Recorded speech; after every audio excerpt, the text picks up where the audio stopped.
진리의 말씀, 생명의 말씀만 선포케 하옵시고 대언케 하옵소서. 우리 모든 성도들의 심령 가운데 주의 성령께서 임재하시고 그들 모두를 터치하시고 만나주셔서 온전히 진리의 말씀이, 계시의 말씀이 깨달아지게 하옵소서. 깨닫고 행하는 귀한 믿음의 하나님의 자녀들 되게 하옵소서. 감사드리며 예수님의 이름으로 기도하옵나이다. 아멘. God is good all the time. 하나님은 선하십니다. 항상 그렇습니다. 아멘. 올 한 해 하나님께서 선한 길로 여러분의 인생을 그리고 발걸음 인도하시기를 축복합니다. 자, 우리 함께 인사 나누시겠습니다. 이제 명절 앞두고 있는 우리 예배인데요. 좌우에 새해 복을 함께 빌어주는 축복을 함께 하면 좋겠습니다. 주님의 이름으로 축복합니다. 복의 통로가 되세요. 복을 많이 나눠주고 오세요. 네. 여러분은 축복의 통로시지 않습니까? 이번에 가족들을 만나게 될 터인데 가셔서 부디 기쁜 마음으로 처음부터 끝까지 만나시고 그리고 주님의 사랑으로 또 섬기시고 주님의 온전한 그런 편지들이 되어 오시기를 주의 이름으로 축복합니다. 아멘. 새해에 우리가 붙잡고 가야 될 말씀을 계속 나누고 있는데 오늘이 마지막 시간일 것 같습니다. 첫 번째 권면해 드렸던 말씀 가운데는 불순종, 하나님과 멀어진 그 자리를 떠나자. 그리고 하나님과 함께 동행하는 얄라크의 걸음으로 한 걸음 한 걸음 나아가자라고 말씀드렸습니다. 지난 시간에는 하나님께 두 손을 높이 들라고 말씀드렸죠. 그 높이 든 두 손은 무슨 손이에요? 기도하는 손, 하나님께 모든 것을 맡기고 항복하는 손, 그리고 모든 영광을 하나님께 돌려드린 손이라 그렇게 말씀드렸습니다. 오늘은 마지막으로 믿음으로 행하라 라고 하는 말씀으로 함께 은혜를 나누고자 합니다. 믿음이 아니라 생각대로 행동하고 말씀이 아니라 경험대로 행하고 하나님보다 돈과 재물을 의지해서 행하는 것, 이런 삶을 이제 멈추시고 오직 먼저 믿음으로 행하는 저와 여러분이 되시기를 주의 이름으로 축복합니다. 신앙생활의 핵심 과연 무엇일까? 그 신앙생활의 본질은 무엇일까? 그것은 바로 믿음입니다. 그렇기 때문에 믿음을 배우고 익히고 적용하고 연습하고 훈련하는 것은 우리에게 매우 중요합니다. 그것이 우리의 신앙생활이기 때문에 그렇습니다. 믿음이 없이는 하나님을 기쁘시게 할 수 없다고 히브리서 11장 6절에 말씀하십니다. 그러니까 우리 하나님은 우리를 보실 때 무엇을 기뻐하십니까? 여러분의 외모요, 또 여러분의 신앙의 연조가 아니라 우리가 가진 믿음으로 인하여 하나님은 우리를 기뻐하십니다. 주님께서도 3년 동안 제자들에게 끊임없이 믿음 훈련을 시키신 것 여러분 잘 아시죠? 믿음은 제자 훈련의 필수 코스요, 모든 신앙인들의 전공 과목이 되어야 합니다. 배움의 현장마다에서 주님께서 제자들을 이렇게 꾸짖는 것을 기억하실 겁니다. 이 믿음이 적은 자들아, 믿음이 적은 자들아, 네가 이것을 내가 할 줄 아느냐 믿느냐라고 말씀하시면서 늘 믿음이 적었던 제자들을 그렇게 책망하시고 훈계하시고 가르치는 것을 우리는 성경을 통해서 많이 접해 보았습니다. 그러므로 우리는 이 믿음을 알아야 하고 배워야 합니다.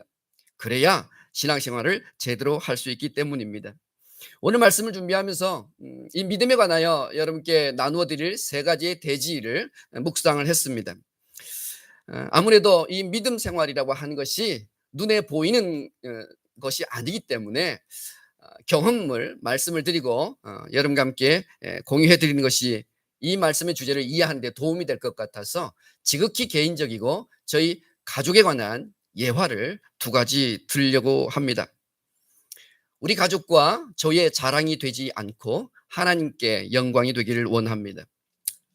오늘 성경 본문을 우리가 11장 1절과 2절 딱 두 절만 읽었죠. 너무나도 잘 알고 있는 믿음장이라고 우리 이해하고 있는 히브리서 본문입니다. 히브리서 본문을 오늘 개역 개정 말고 쉬운 버전으로 다시 한번 저와 여러분이 함께 읽어보았으면 좋겠습니다. 앞에 슬라이드 참고하시면서 쉬운 버전 한번 읽겠습니다. 시작. 믿음은 우리가 바라는 것들에 대해서 확신하는 겁니다. 또한 보이지는 않지만 그것이 사실임을 아는 것입니다. 옛날 사람들도 믿음으로 인정받았습니다. 그래서 제가 이 말씀을 묵상하고 또 묵상하고 몇 시간을 원전을 보고 또 보고 그러면서 우리에게 와닿을 수 있는 믿음의 이 정의, 이것을 어떻게 다시 한번 재정리해 볼 수 있을까?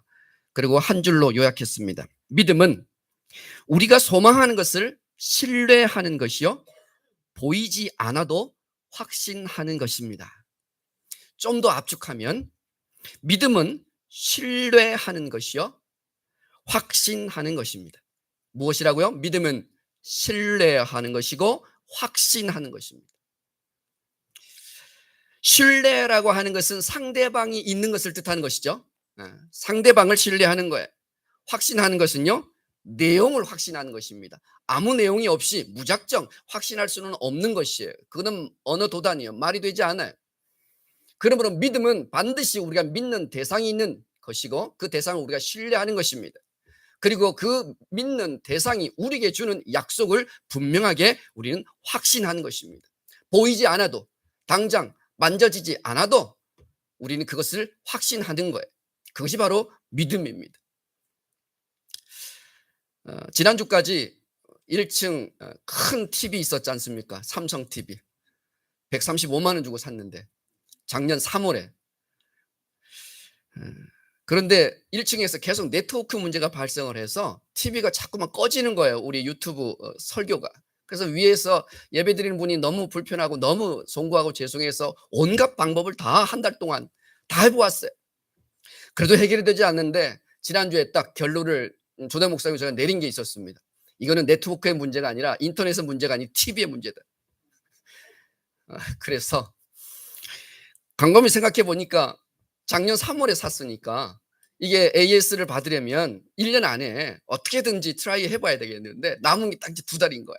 그래서 작년 연말부터 1월까지 계속 AS 센터에 전화를 하고 기사님 왔다 갔다 하시라고, 그리고는 TV에 하자가 발견하면 얼른 제품을 바꿔달라고 하거나 안 그래 무상으로 보상받기 위해서 그렇게 노력을 해드렸습니다. 지난주에 왔어요. 그런데 본데 다 분해보더니 결국은 TV가 이상하다는 것을 진단했습니다. 그리고는 패널과 그리고 그 안에 있는 메인보드가 있습니다. 컴퓨터 칩까지 생긴 거 요따만한 거. 그걸 새 걸로 완전히 다 바꿔버렸어요. 지난주에. 그래서 테스트를 했더니 잘 돼요. 할렐루야. 저는 삼성 회사를 개인적으로는 잘 모르지만 삼성 회사를 신뢰했습니다. 1년 이내면 분명히 AS를 해줄 거라고 하는 신뢰가 있었어요. 그리고 무작정 AS 센터에 막 계속 전화하고 접수했죠. 그리고 그 기술이 얼마나 뛰어난지 이분들이, 기사님 2분이 딱 오셨는데 패널 하나만 80만 원이 넘더라고요. 그런데 새 거 딱 꺼내가지고요, 그거를 탁탁탁탁 조립하시는데 정말 대단한 전문가들이더군요. 그래서 그들의 기술도 제가 확신했습니다. 믿음은 그런 겁니다. 신뢰하는 것이고 확신하는 겁니다. 그런데 우리의 믿음의 대상은 누구입니까? 하나님이십니다. 왜 그런지 모르겠는데 저거 삼성입니다. 고쳐야 될 것 같습니다. 우리의 믿음의 대상은 하나님이십니다. 그분은 변함없으시고 그분은 일관되시고 그분은 한결같으시고 모든 성도들에게 동일하신 분이세요. 믿음은 바로 이 하나님을 신뢰하는 거예요. 그분이 우리 믿음의 기초요, 근본이라는 것입니다. 제가 지금 어디에 서 있습니까? 단위에 서 있죠? 제 발 아래에는 발판이 있습니다. 신비한 비밀이죠. 지도 목사님께서는 이 발판을 절대 사용하지 않으십니다. 그래서 저는 키가 작기 때문에 발판을 사용해야 됩니다. 발판 위에 발판을 딛고 서 있어요. 만일에 제가 얼음 위에 서 있다고 생각해 보시죠. 그러면 어떻게 되겠습니까? 발시럽 그건 저의 의도가 아닙니다. 얼음 위에 서 있다가 갑자기 이 얼음이 두께가 두꺼우면 괜찮은데 얇으면 어떻게 될까요? 그 균형이 깨지겠죠. 저희 무게와 함께 저항하는, 받치고 있는 이 저항과 함께 이 불균형이 오면 깨지고 말 거예요. 그런데 튼튼하고 두께가 두꺼운 얼음이라 할지라도 기온이 상승해서 해가 비쳐서 시간이 지나면 결국은 제가 서 있지 못할 거예요. 아마 가라앉고 말 겁니다. 그나마 작은 키인데 금방 사라질 거예요. 발판은 튼튼합니다. 견고합니다.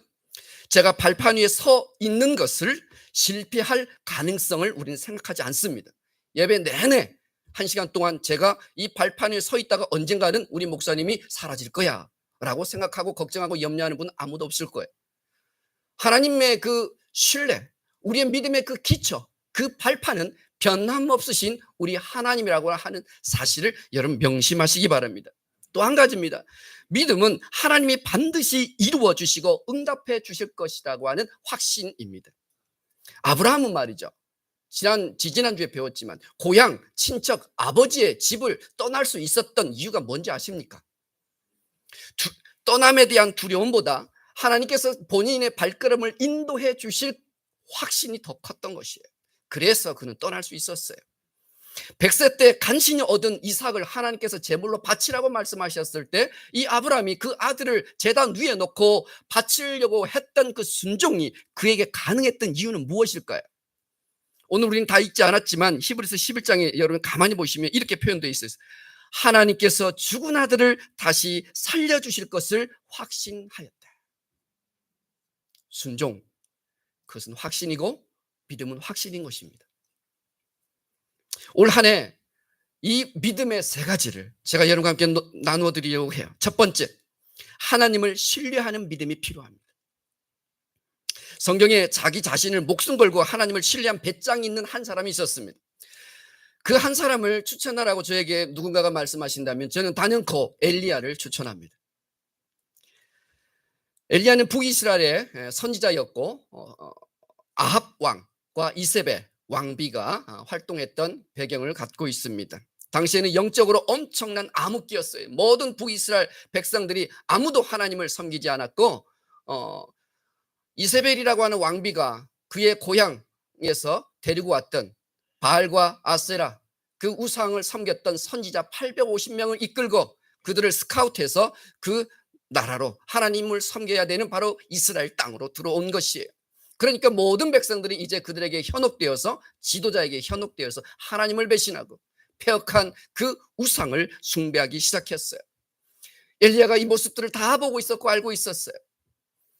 그런데 어느 날 열왕기상 17장 1절 보면 엘리야가 이런 이야기를 해요. 내가 섬기는 여호와 하나님의 살아계심을 두고 맹세하는데 내 말이 있기 전에 수년 동안 비도 이슬도 내리지 않을 것이다 라고 그만 그 북이스라엘을 향하여 왕 앞에서 모든 백성들이 듣는 앞에서 그만 그 나라에 가뭄이 임할 것이라고 가뭄의 심판을 선언합니다.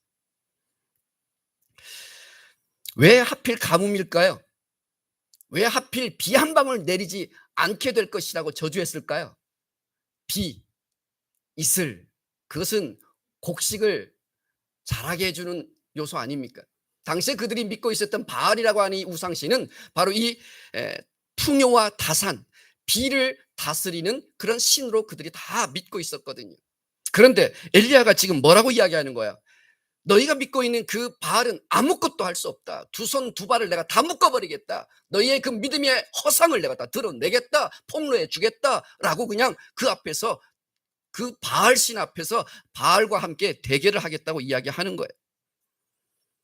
그런데요, 그럴 수 있겠지라고 여러분 생각하실 줄 모르지만 사실 이 성경의 전후 맥락을 다 읽어보면 이것은 혼자서 모든 이스라엘 백성들과 그 아합과 이세벨 왕비 앞에서 죽음을 불사하고 선포한 거예요. 목숨을 내걸고 선언한 거예요. 그런데 17장 1절과 18장 1절이 굉장히 독특합니다. 성경을 가만히 읽어보면 17장 1절에 엘리야가 아합에게 직접 말합니다. 그런데 18장 1절에 넘어가 보면 여호와의 말씀이 엘리야에게 그때 또 임하여서 이제 비를 지면에 내리겠다. 3년이 다 지나고 난 다음에 다시 그 가뭄을 하나님께서 거두어 가실 때에 엘리야에게 이제 말씀을 주시는 거예요. 이제 내가 그 땅에 비를 내릴 테니까 너가 가서 아합 왕이 가서 비가 이제 올 것이라 선포해라. 이렇게 18장 1절은 여호와 하나님의 임재가 엘리야 앞에 있었어요. 그런데 17장 1절은 어떻게 되나요? 하나님의 말씀의 임재가 보여요, 보이지 않아요? 안 보여요. 이 본문과 이 말씀을 어떻게 해석하고 이해하느냐에 따라서 조금은 맥락이 다르지만 저는 성경을 읽으면서 이 17장 1절을 좀 다르게 읽어요. 18장 1절에는 하나님의 말씀이 임재하시고 그 말씀 앞에서 대언했는데 17장 1절은 엘리야가 직접 독자적으로 그들 앞에서 선포한 거예요. 엘리야가 왜 그랬을까?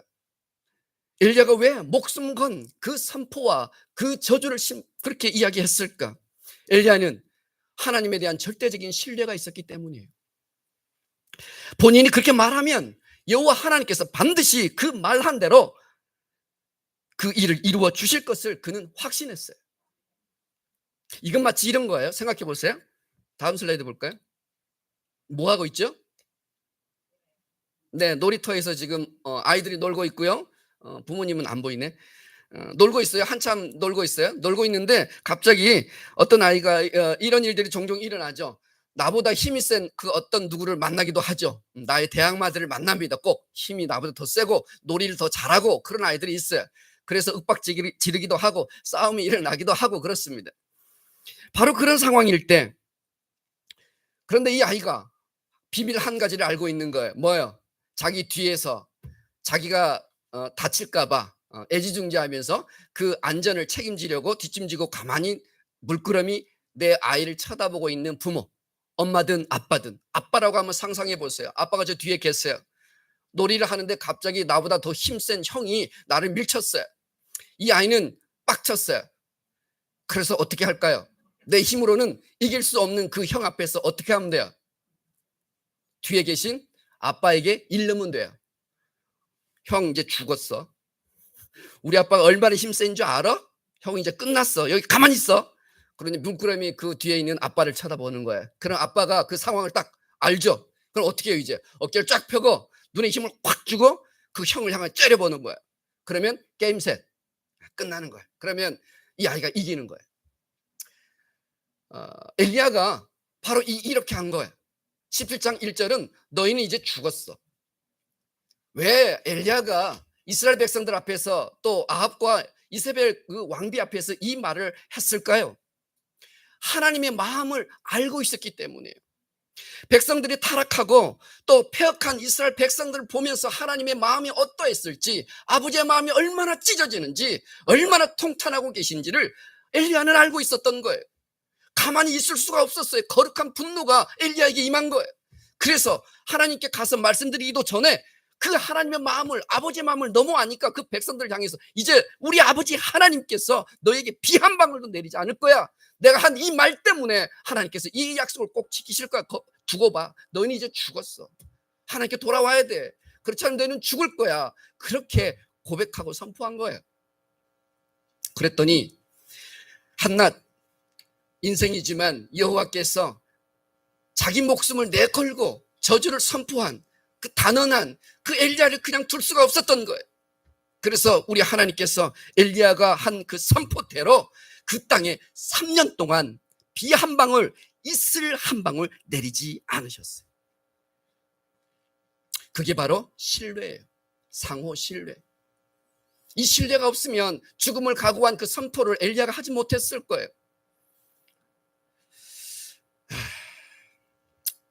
저희 집은 아이가 둘이 있는데 저를 포함해서 직장을 옮기거나 또 그곳에서 월급을 받으면 수입이 그렇게 목돈으로 생기는 바로 그때 첫 예물을 하나님께 드리는 영적인 습관을 계속 들여왔습니다. 그래서 제가 첫 직장을 옮길 때마다 그곳에서 벌어들인 첫 달 수입은 하나님께 다 헌납하고 그렇게 헌금하는 그런 습관이 있습니다. 직장을 옮겨서 첫 월급을 받을 때마다 그렇게 했던 것이죠. 어느 날 작은 아이가 학교에서 장학금을 받았어요. 그래서 제가 그 아이에게 실험을 하자 했어요. 이 장학금을 하나님께 다 드리자. 너가 한 푼도 쓰지 마. 너에게 필요한 용돈은 엄마 아빠가 줄게. 이거는 하나님께 드리자. 하나님을 신뢰하는 마음으로 전액 장학금을 헌금하자고 제안을 하고 그렇게 했습니다. 그리고는 제가 아이에게 이렇게 가르쳤어요. 앞으로 너의 모든 수입을 하나님께서 책임져 주실 거예요. 혹시 아니? 3년 내에 너가 장학생이 될 수도. 그렇게 하고 드렸어요. 그랬더니 3년 뒤에 다시 한번 그것을 결산해 보았더니 3년 내에 한 학기도 빠지지 않고 장학생으로 졸업을 했습니다. 할렐루야. 저의 자랑이 아니라 신실하신 하나님의 약속을 성취하신 거예요. 그런데요, 우리 신앙생활에 어디 좋은 일만 있을까요? 그 해에 시험을 봤는데 턱 떨어졌어요. 입시생이었잖아요, 3학년 때. 그런데 다행인 것은 우리 교회 집사님 두 가정의 자녀는 떡하니 합격했고, 목사인 저의 자녀만 턱 떨어졌어요. 그래서 제가 감사했어요. 우리 아들이 붙고 우리 집사님 중에 누군가가 떨어지면 얼마나 제가 보기가 민망해요. 얼마나 제가 미안하겠어요. 그래서 저는 감사했어요, 하나님께. 이 한 해를 또 하나님께서 좋은 것으로 채워주시겠지라고 생각하고 그렇게 실망하고 있었던 아이에게 이렇게 이야기했습니다. 협력해서 여호와 하나님은 반드시 선을 이루시는 분이야. 그것이 성경 말씀이고 우리의 약속이야. 그 말씀을 꼭 신뢰해라. 1년의 재수생활 힘들지만 네가 꿋꿋하게 견뎌내면 하나님께서 작년보다 더 베스트한 걸로 너에게 선물해 주실 거야. 그와 같은 하나님을 우린 신뢰해야 해. 혹시 모르겠어? 재수하고 나서 또 합격하지 못해서 군대를 가게 된다 하더라도 그것마저도 하나님을 신뢰해야 해. 너에게 가장 좋은 곳을 주시기를 원하시는 분이 아버지 하나님이시니까. 그렇게 아이를 설득하고 1년의 재수를 했습니다. 힘들고 어려운 시간들 쭉 잘 지나왔습니다. 잘 견디고 인내했습니다. 그 결과는 어떻게 됐을까요? 올해는 합격했습니다. 할렐루야. 우리의 믿음은요, 하나님을 신뢰하는 것입니다. 끝까지 신뢰하는 것입니다.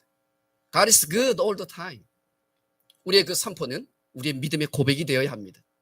그 믿음의 고백 안에 하나님이 그렇게 되도록 하십니다. 여러분은 무엇을 고백하시겠습니까? 하나님을 신뢰하는 믿음의 고백이 여러분에게 있기를 바랍니다. 두 번째입니다. 행함이 있는 믿음이 필요합니다. 면허증이 있는 것과 운전을 잘하는 것은 같습니까? 다릅니까? 면허증이 있어. 모든 면허증을 갖고 있는 사람이 모두 다 운전을 잘하는 것은 아닙니다. 아직도 여전히 장롱 면허가 있죠. 그렇다면 교회를 다니는 모든 성도들에게 좋은 믿음이 있고 또 그 믿음대로 행동하는 것은 다른 문제입니다. 우리는 믿음의 고백을 많이 해요. 예수를 믿습니다. 또 죄사함을 믿습니다. 영원한 생명이 있음을 믿습니다. 부활의 사건도 믿고 그 부활의 능력이 곧 나의 능력인 것을 믿습니다. 천국과 소망이 있는 것도 믿습니다. 그런데 주님께서 이렇게 말씀하세요. 그렇지. 그렇다면 누구든지 나를 따라오려거든 너희의 그 십자가를 짊어지고 나를 쫓을지니라 라고 말씀하시는 그 말씀 앞에는 신종하기가 쉽지 않습니다. 꺼려집니다. 머뭇거려집니다. 그 말씀은 내 말씀이 아니라 목사님의 말씀인 것처럼만 느껴집니다. 생각해 보십시오. 예수님을 믿지만 정작 행함이 없으면 그 믿음에는 열매가 없는 법입니다. 사과나무에 사과가 열립니까? 열리지 않습니까? 배나무에 배가 열립니까? 열리지 않습니까? 그냥 열립니까? 좋은 열매를 맺으려면 농부의 수고하는 땀이 분명히 있어야 합니다. 그래야만 좋은 극상품의 과일을 얻습니다. 만일에 농부가 그 사과나무, 그 배나무를 관리하지 않는다면, 땀 흘려 노력하지 않는다면 그 좋은 열매를 맺을 수 없을 것이에요.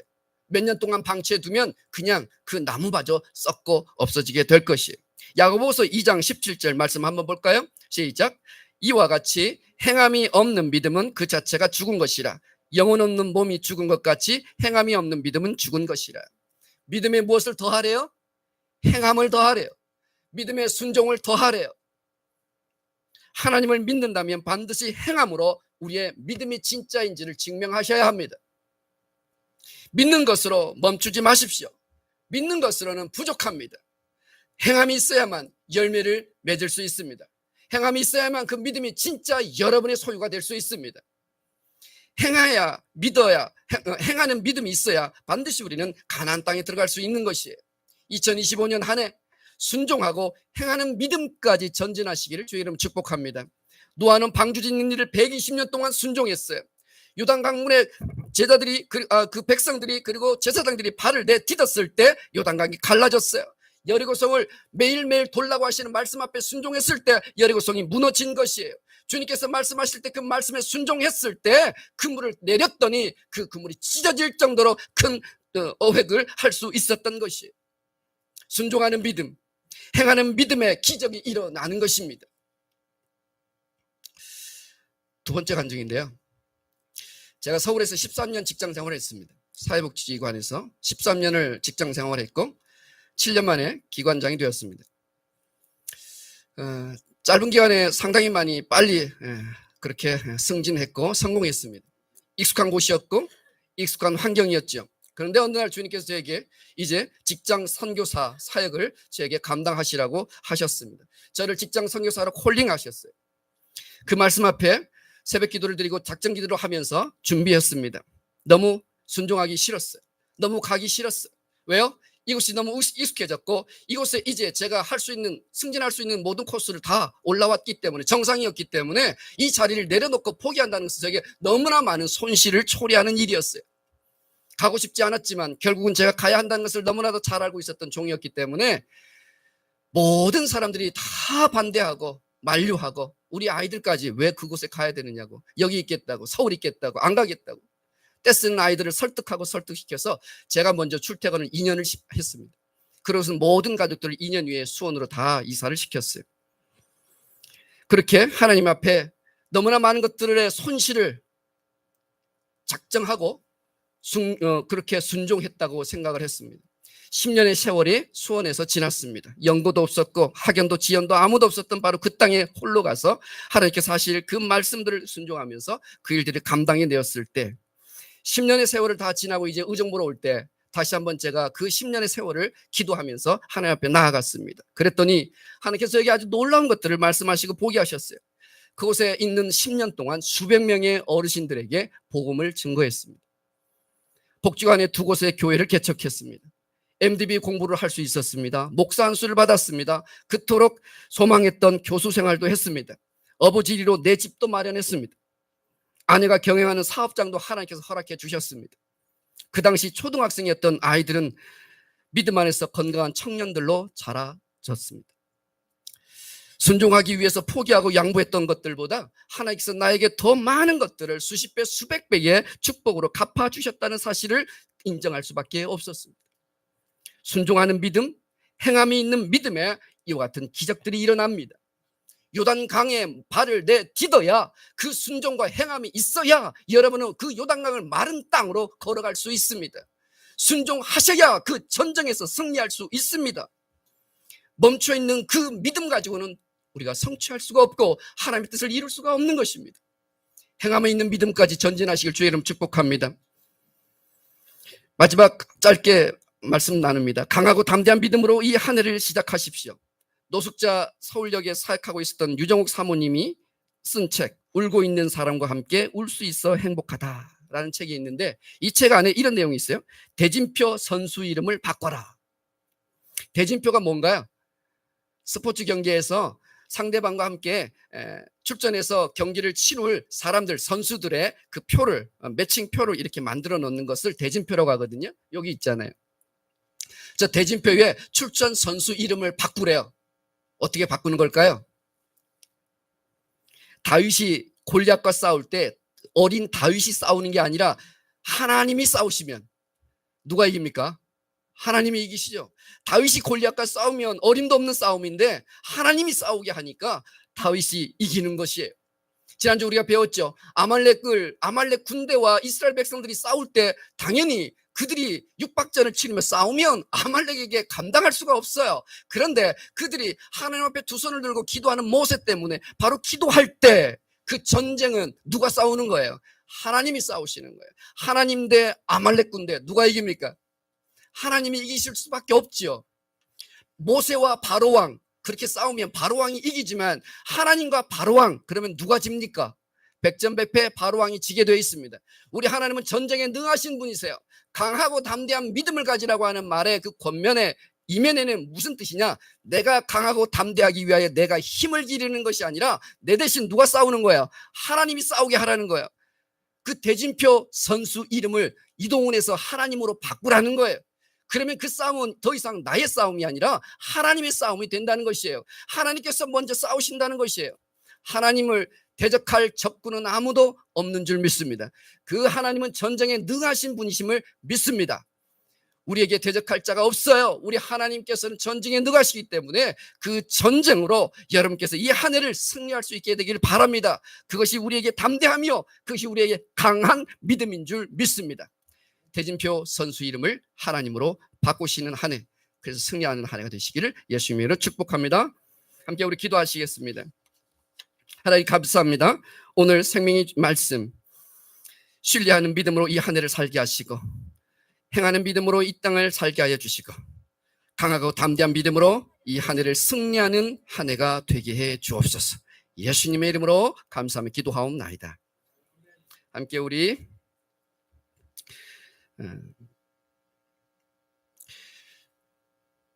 성찬식을 함께 거행하도록 하겠습니다.